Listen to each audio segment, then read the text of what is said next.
Hello friends, कैसे हैं आप लोग। आज हम डिस्कस करेंगे कि किन लोगों को म्यूचुअल फंड में पैसा लगाना चाहिए और किन लोगों को नहीं लगाना चाहिए। एक्चुअली मार्केट में आपको इतने सारे वीडियोस मिल जाएंगे ये बताने के लिए कि कौन सा म्यूचुअल फंड अच्छा है, कौन सा अच्छा नहीं है, किसके रिटर्न्स अच्छे हैं, किसमें नहीं लगाना चाहिए पैसा। लेकिन ये कोई नहीं बताएगा कि क्या म्यूचुअल फंड सभी के लिए होते हैं।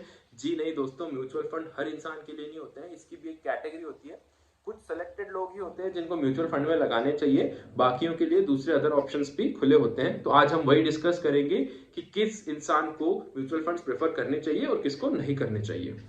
सबसे पहले, अगर आपने अपनी इन्वेस्टिंग जर्नी अभी शुरू करी है 1-2 साल में, आपको फंडामेंटल एनालिसिस का नॉलेज नहीं है, तो डेफिनेटली म्यूचुअल फंड्स आपके लिए हैं। क्योंकि अगर आप स्टॉक्स में इन्वेस्ट करना चाहते हैं तो डेफिनेटली फर्स्ट रिक्वायरमेंट होती है कि आपको फंडामेंटल एनालिसिस आना चाहिए। फंडामेंटल एनालिसिस मतलब आपको स्टॉक्स के पी रेशियो देखने आने चाहिए, बैलेंस शीट पढ़ना आनी चाहिए, कितना डेट है कंपनी पे, वो सब आपको इन्फॉर्मेशन देखनी आनी चाहिए। उसके बाद आपको ग्राफ देखने आने चाहिए, जो चार्ट्स होते हैं बेसिकली स्टॉक्स के, कि उसका आरएसआई कितना चल रहा है, एमएसीडी कितना चल रहा है, किस पॉइंट पे एंट्री एग्जिट लेनी है। ये सब चीजें अगर आपको आती है तभी आपको स्टॉक्स में प्रेफर करना चाहिए इन्वेस्टमेंट, अदरवाइज डेफिनेटली आपको म्यूचुअल फंड में इन्वेस्ट करना चाहिए। एंड स्टार्टिंग इन्वेस्टर्स को मेरी तरफ से यही सलाह रहेगी कि आप पहले म्यूचुअल फंड में इन्वेस्ट करना सीखिए। आप अपना छोटा छोटा छोटा करके थोड़ा इन्वेस्टमेंट कीजिए, उसके बाद जो है जब आप थोड़ा सीख जाए तब आप स्टॉक्स में एंट्री लीजिए। सेकेंड पॉइंट, अगर आपका कैपिटल जो है जिससे आप इन्वेस्ट करते हैं वो बहुत छोटा है तो आपको म्यूचुअल फंड्स प्रेफर करने चाहिए, क्योंकि कम अमाउंट में जो है आपके पास पोर्टफोलियो में डाइवर्सिफिकेशन आ जाएगा। वहीं अगर कुछ लोग 10 लाख 20 लाख ऐसे ऊपर वाले अमाउंट पे जो है ट्रेड करते हैं या फिर इन्वेस्टिंग करना पसंद करते हैं, उन लोगों को म्यूचुअल फंड्स प्रेफर नहीं करनी चाहिए, उनको डायरेक्ट स्टॉक्स प्रेफर करने चाहिए। क्योंकि अगर आप इतने बड़े अमाउंट के साथ में अगर मार्केट में उतरते हैं तो डेफिनेटली आपको कुछ रिसर्च की जरूरत पड़ेगी, खुद की रिसर्च कीजिए और अच्छे स्टॉक्स में इन्वेस्ट कीजिए। लेकिन जो स्टार्टिंग इन्वेस्टर्स है जिनका पैसा होता है 1000 रुपए, 2000 रुपए, 5000, 10,000 से जो शुरू करते हैं, उनके लिए डेफिनेटली म्यूचुअल फंड से एक बहुत अच्छा ऑप्शन है। उनको स्टार्टिंग में लार्ज कैप से स्टार्ट करना चाहिए, इंडेक्स फंड से स्टार्ट कर लीजिए। अगर थोड़ी सी वॉलेटिलिटी पसंद है तो स्मॉल कैप्स में इन्वेस्ट कर लीजिए। डेफिनेटली आप जो है म्यूचुअल फंड्स प्रेफर कीजिए as compare to stocks, but large players जो है वो हमेशा खुद की रिसर्च से स्टॉक्स में एंट्री ले। नेक्स्ट पॉइंट, अगर आप एक एग्रेसिव इन्वेस्टर हैं तो म्यूचुअल फंड्स आपके लिए नहीं है। म्यूचुअल फंड्स एक मीडियम टाइप के इन्वेस्टर्स के लिए प्रेफरेबल होते हैं। जैसे कि अगर कुछ लोगों को मार्केट की वॉलेटिलिटी का फायदा उठाना है, कि मार्केट बहुत बार ऊपर नीचे होता रहता है, आप देखते हैं बहुत फ्रीक्वेंटली होता है, तो अगर आपको वॉलेटिलिटी का फायदा उठाना है तो म्यूचुअल फंड्स में मत एंटर कीजिए, आप डायरेक्ट स्टॉक्स में एंट्री लीजिए। म्यूचुअल फंड्स में ओनली डिसिप्लिन इन्वेस्टर जो है उन्हीं को प्रेफर करना चाहिए।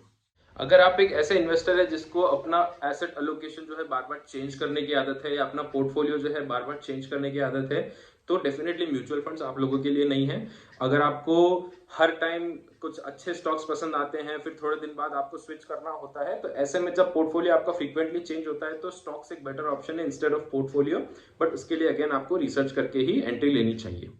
नेक्स्ट पॉइंट, अगर आप एक कंजर्वेटिव इन्वेस्टर हैं जो कि अपनी पूरी जिंदगी गोल्ड में या एफडीज में इन्वेस्ट करते आए हैं, तो आप लोगों को स्टॉक मार्केट प्रेफर नहीं करना चाहिए, आप लोगों को म्यूचुअल फंड वाला रास्ता लेना चाहिए। क्योंकि आपके पास एक गाइडेंस रहेगी कि कौन से फंड में लगाना है, कौन से में नहीं लगाना है, और आपको जो है बार बार मैनेज करने की जरूरत नहीं है। और अगर आप लो वॉलेटिलिटी से हाई वॉलेटिलिटी में आ रहे हैं तो डेफिनेटली जो है आप सबसे पहले लार्ज कैप या इंडेक्स फंड्स में इन्वेस्ट कीजिए। नेक्स्ट पॉइंट जो सबसे इंपॉर्टेंट है वो है इन्वेस्टमेंट ऑब्जेक्टिव, कि आपका पर्पस क्या है इन्वेस्टमेंट के लिए। अगर आपको अपने रिटायरमेंट के लिए एक बड़ा कॉर्पस बनाना है, अगर ये आपका पर्पस है, तो आप म्यूचुअल फंड्स में इन्वेस्ट कर सकते हैं, आप एसआईपी ऑप्ट कर सकते हैं, या आप लमसम भी इन्वेस्ट कर सकते हैं।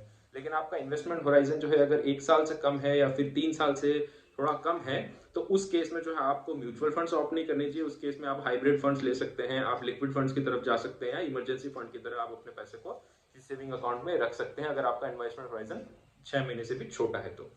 नेक्स्ट पॉइंट है, अगर आप एक कंपनी स्पेसिफिक इन्वेस्टिंग करना चाहते हैं या फिर एक सेक्टोरियल इन्वेस्टिंग करना चाहते हैं जिसमें कि आप एक पर्टिकुलर सेक्टर पे ही फोकस्ड है, तो इस केस में जो है आपको जनरल म्यूचुअल फंड्स नहीं ऑप्ट करने हैं, आपको जो है सेक्टोरियल म्यूचुअल फंड्स एक अच्छा ऑप्शन है, उसमें आप लगा सकते हैं। बट अगर आपके पास स्पेसिफिकली किसी एक कंपनी या 2 कंपनी का ही टारगेट है कि मुझे इन्हीं कंपनीज में पैसा इन्वेस्ट करना है, तो आप स्टॉक मार्केट की तरफ अपना रुझान रखिए। म्यूचुअल फंड्स में जो है आपको वेराइटी मिलती है, अगर आपको वो नहीं चाहिए तो म्यूचुअल फंड्स आप लोगों के लिए नहीं है। नेक्स्ट पॉइंट, अगर आप टैक्स सेविंग पर्पसेस से इन्वेस्ट करना चाहते हैं तो आप म्यूचुअल फंड्स में इन्वेस्ट कर सकते हैं। एक कैटेगरी होती है ईएलएसएस म्यूचुअल फंड्स, तो आप ईएलएसएस में ऑप्ट कर सकते हैं। सेक्शन 80C के अप टू 1.5 लाख रुपए जो है आप ईएलएसएस फंड्स में इन्वेस्ट करके जो है उस पर टैक्स बचा सकते हैं। नेक्स्ट पॉइंट है नॉन सैलरीड और सैलरीड क्लास का। ठीक है, सैलरी क्लास को हमेशा जो है मंथ के एंड में सैलरी मिल जाती है, तो उनके लिए एसआईपी कंटिन्यू करना एक बेटर ऑप्शन होता है। अगर आप नॉन सैलरीड क्लास हैं और जिसे बार बार पैसों की फ्रीक्वेंटली जरूरत पड़ती है निकालने की, तो उस केस में जो है आप म्यूचुअल फंड्स ऑप्ट मत कीजिए, क्योंकि अगर आप म्यूचुअल फंड से बार बार पैसा निकालेंगे तो एग्जिट लोड लगता है। अगर आप अपने फंड्स को जो है कुछ टाइम के लिए पार्क नहीं कर सकते हैं एक सही जगह पे, तो डेफिनेटली म्यूचुअल फंड्स ऑप्ट मत कीजिए, आप शेयर मार्केट में लगाइए, वहां एंट्री एग्जिट जो है रिलेटिवली ईजी होता है, उस पर कोई चार्ज भी नहीं लगता है। नेक्स्ट पॉइंट है, अगर आपको सप्लाई चेन का नॉलेज है या आपको सप्लाई डिमांड के बारे में थोड़ा बहुत पता है, आप ऑयल प्राइसेस के ऊपर नीचे गिरते हुए दामों से फायदा लेना चाहते हैं, तो इस केस में म्यूचुअल फंड्स आप लोगों के लिए नहीं है। आप लोग कमोडिटीज में जो है वो ट्रेड कर सकते हैं या उसी में इन्वेस्ट करके जो है आप रेगुलर एक इनकम कमा सकते हैं। ये थे कुछ पॉइंट्स मेरी तरफ से जो कि इन्वेस्ट करते समय आप लोगों को ध्यान रखने चाहिए। अगर मेरी तरफ से कोई पॉइंट मिस हो गया है तो प्लीज कमेंट सेक्शन में जरूर बताइएगा कि कौन से ऐसे और पॉइंट्स हैं जिन लोगों को ध्यान में रखने चाहिए कि उन्हें म्यूचुअल फंड में इन्वेस्ट करना है या नहीं। अगर आपको इस तरह का कंटेंट अच्छा लगता है तो please subscribe to my channel. Thank you.